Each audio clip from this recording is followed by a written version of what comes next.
71번 부모의 양육 유형에 따른 고등학생의 정서의 차이가 있는지를 알아보기 위해 만호바를 실시한 결과이다. 분석 결과에 관한 설명으로 옳지 않는 것은 답변량 분산 분석은 만호바로 표기가 되고요. 이 만호바는요, 여러 종속 변수 표에 의하면 어떤 것들이 있죠? 수치심, 분노, 외로움, 강박, 무력감이 있네요. 이런 여러 종속 변수들을 동시에 분석하죠. 그래서 이런 독립 변수가 이러한 종속 변수들에 미치는 영향을 평가하는 통계 기법이죠. 만호바의 해석 과정은 우선은 이제 윌키스 람다 값을 봅니다. 윌키스 람다 값은 종속 변수 집합 전체에서 독립 변수의 효과를 검증하는 데 사용하고요. 윌키스 람다 값이 0에 가까울수록 집단 간 차이가 크다는 것을 의미하죠. p 값이 0.05보다 작으면 유의 수준에서 전체 종속 변수 집합에 대해 독립 변수가 유의미한 영향을 미친다는 것을 의미하고요. 또 다벨량 검증값을 보는데 만호바에서 유의미한 결과가 나왔다면 각 종속 변수에 대해 개별적으로 F 검증을 실시하고 어떤 종속 변수에서 유의미한 차이가 나는지를 또 확인합니다. 또 각 종속 변수에 대해 F값과 P값이 제공되고 P값이 0.05보다 작다면 해당 종속 변수에 대해 독립 변수가 유의미한 차이를 만든다는 의미이죠. 또 에타 제곱을 보죠. 이는 효과 크기를 나타내는 값이고 종속 변수의 변화량 중에서 독립 변수가 설명하는 비율을 의미합니다. 만약에 에타 제곱이 0.45라면 독립 변수가 해당 종속 변수의 총 변동량의 45%를 설명한다는 의미죠. 그리고 단계적 F 검증을 보는데 종속 변수들이 공별량을 고려한 상태에서 독립 변수의 영향을 평가하는 단계적 분석이죠. 이 분석을 통해서 종속 변수들 사이의 상관계수가 통제된 상태에서 독립 변수의 영향을 평가하는 것입니다. 다시 이제 문제로 한번 돌아가서 여기에 표를 좀 요약해 보면 독립 변수는 그렇죠. 양육 유형입니다. 종속 변수는 수치심, 분노, 외로움, 강박, 무력감이네요. 윌키스 람다 값이 0.259, P 값이 0.00, 유의미한 차이가 있습니다. 단별량 F 검증 결과를 하나만 보면 수치심이 F가 53.34, P 값이 0.00, 에타 제곱이 0.45네요. 그리고 단계적 F 검증을 보면 수치심 F가 53.34, 그 다음 P 값이 0.00입니다. 분노 한번 더 볼게요. 분노가 다별량 F 검증 결과가 46.38, P 값이 0.00, 에타 제곱이 0.38이네요.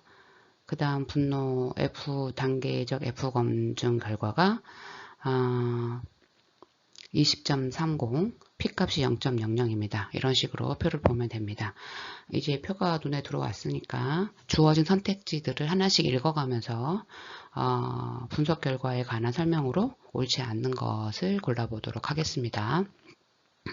1번 윌키스 람다의 유의 확률이 유의 수준 0.05에서 양육 유형에 따라 학생들의 정서의 차이가 있다. 옳습니다. 귀무가설은 차이가 없다이고 유의 확률이 유의 수준보다 낮으면 귀무가설을 기각한다입니다. 표를 보면 유의 확률들이 어때요? 전부 0.05죠. 0.05보다 작죠. 그러면 양육 유형에 따라 학생들의 정서에 차이가 있습니다. 따라서 1번은 옳은 설명입니다. 2번 윌키스 람다는 총 분산 중 집단 간 분산이 차지하는 비율로서 0에 가까울수록 차이가 크다는 의미이다. 집단과 집단 간의 분산이 아니고 집단 내의 분산의 비율로 계산하는 것입니다. 따라서 2번은 집단과 집단 간의 분산이 아니고 집단 내의 분산의 비율로 계산하므로 2번 설명은 틀렸습니다. 따라서 71번의 답은 2번입니다.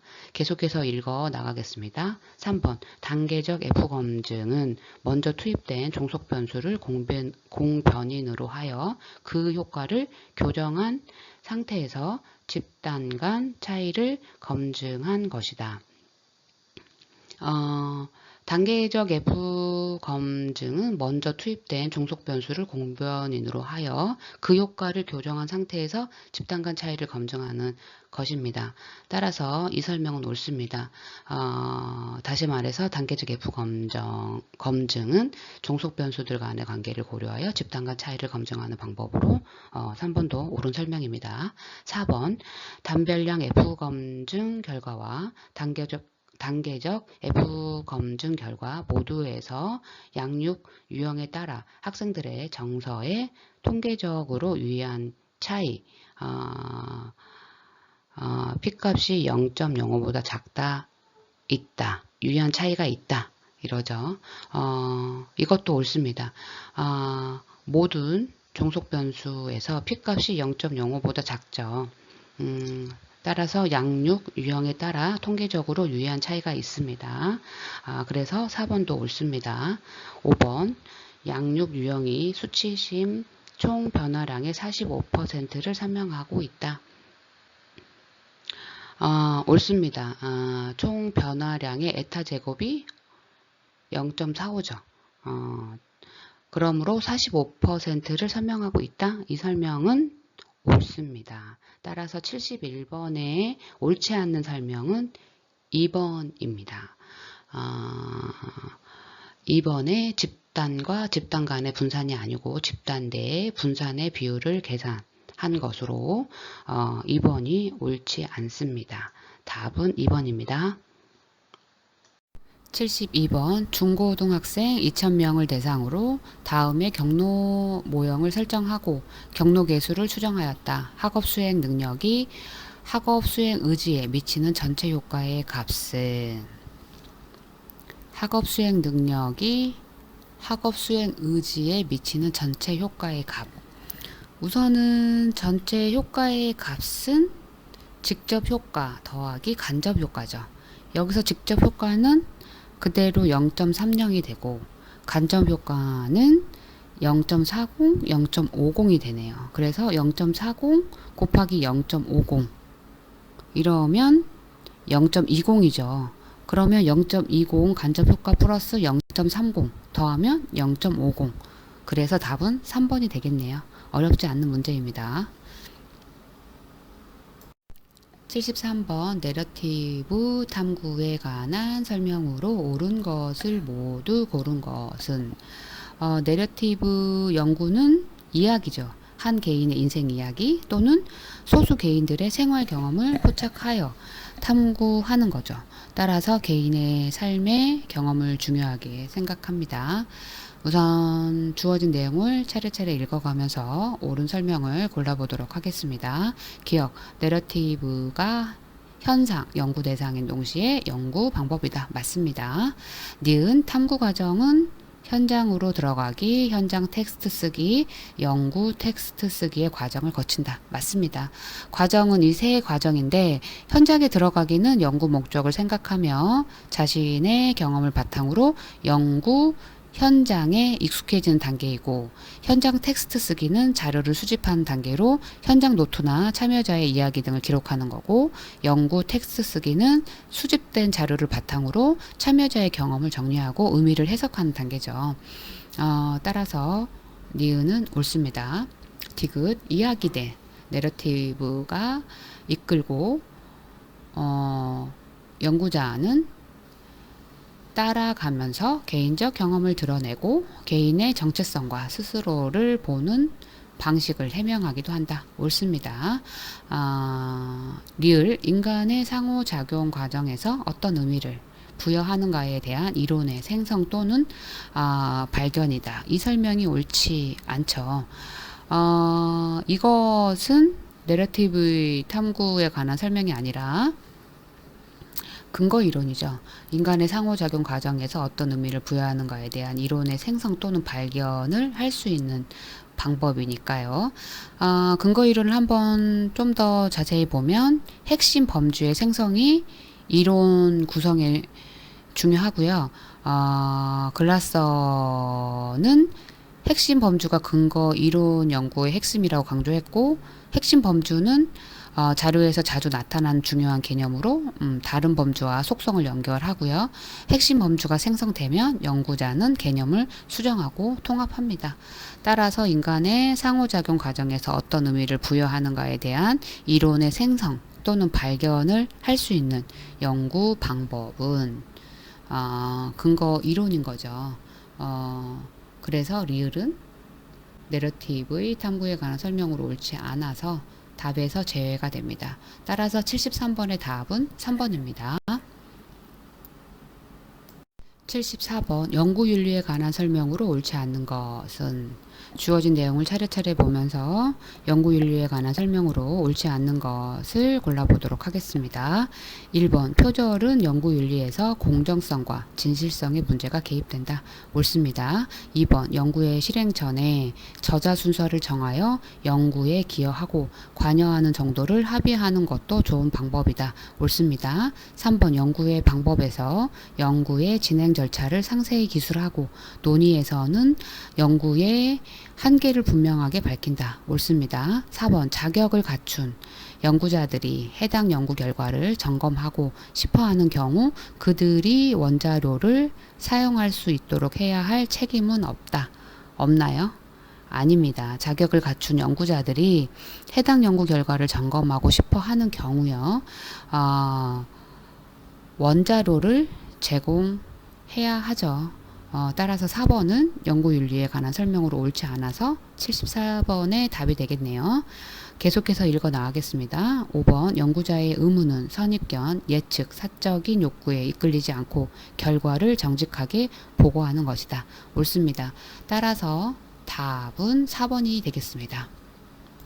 75번 한 학기 동안 교실에서의 협력 행동 증진 프로그램 효과를 검증하기 위해서 5학년 1반은 실험 집단, 5학년 2반은 통제 집단으로 선정하고 학기 시작과 종료 시 협력 행동 척도로 측정하였다. 연구 설계에 관한 설명으로 옳은 것을 모두 고른 것은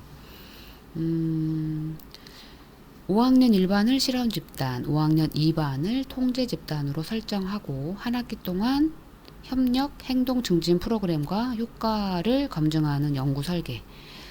그리고 이거에 대한 설명 중 옳은 것을 고르는 문제죠. 하나씩 읽어가면서 옳은 것을 골라보도록 하겠습니다. 기억, 유사 실험 설계이다. 옳습니다. 실험 집단과 통제 집단을 설정하여 비교하는 방식은요. 유사 실험 설계의 특징이죠. 따라서 유사 실험 설계이다. 이 설명은 옳습니다. 니은 검사의 이올 효과를 통제하기 어렵다. 옳습니다. 사전 검사와 사후 검사 사이에 피험자들이 사전 검사의 내용을 기억하거나 그에 영향을 받을 수 있는 가능성이 있죠. 이는 통제하기 어렵습니다. 따라서 검사의 이올 효과를 통제하기 어렵다. 이 설명은 옳습니다. 디귿 선발의 효과를 배제시킬 수 있다. 이 설명이 틀렸네요. 선발 효과는 실험 집단과 통제 집단 간의 차이가 실험 시작 전에 이미 존재할 가능성을 의미하죠. 유사 실험 설계에서는요, 완전히 배제하기 어렵습니다. 따라서 디귿 선발의 효과를 배제시킬 수 있다. 이 설명은 틀렸습니다.